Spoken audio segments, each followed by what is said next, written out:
Barbecue nation salt lake. RDB মল sector 5। আমার ছেলের এক ফ্রেন্ডের কালকে জন্মদিন ছিল। আসলে জন্মদিনটা ছিল কিছুদিন আগে, কিন্তু ও ট্রিটটা দিল কালকে। তাই ওরা 3টে বন্ধু মিলে এই বারবিকিউ নেশনে গেছিলো, যেটা সল্ট লেকে একটা। তো বারবিকিউ নেশন সবাই গেছেন, কিছু বলার নেই, তাও একটু শেয়ার করছি। মানে 3জন মিলে এনজয় করেছে। সে ও বলেছিল, মা তোমার জন্য একটা ভিডিও করে এনে দেবো বারবিকিউ নেশনে কীরকমভাবে কী সিস্টেম কী, তাই সেটা দেখার জন্যই আমাকে এনে দিয়েছে এবং আমার ফ্রেন্ডদের দেখানোর জন্য আমি সেটা শেয়ার করছি।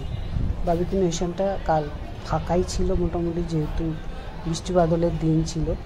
ওরা বুকিং করেছিল আগে থেকে, সিট বুকিং করে গিয়েছিল। সমস্ত খাবারগুলো সামনে দিয়ে দিয়ে ভিডিও করেছে দেখার জন্য।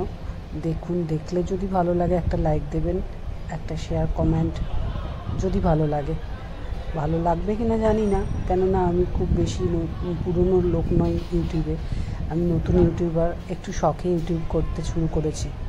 তাই জন্য আমার শখটা বজায় রাখার জন্য যদি আপনারা একটু আমাকে সাপোর্ট করেন তাহলে খুব ভালো হয়। সমস্ত যে সব জায়গায় কুকিংগুলো চলছে এবং যে মেইন কোর্স, স্যালাডের দিকটা, আইসক্রিমের দিক, সমস্ত কিছু আমাকে তোমার ছেলে ভিডিও করে এনে দিয়েছে খুব সুন্দর করে। ও আমাকে এনকারেজ করছে যে, মা তুমি ঘরে বসে মোটামুটি একটা নিজে এনজয় করছো, এটা ভিডিও করে করো, ভালো লাগে।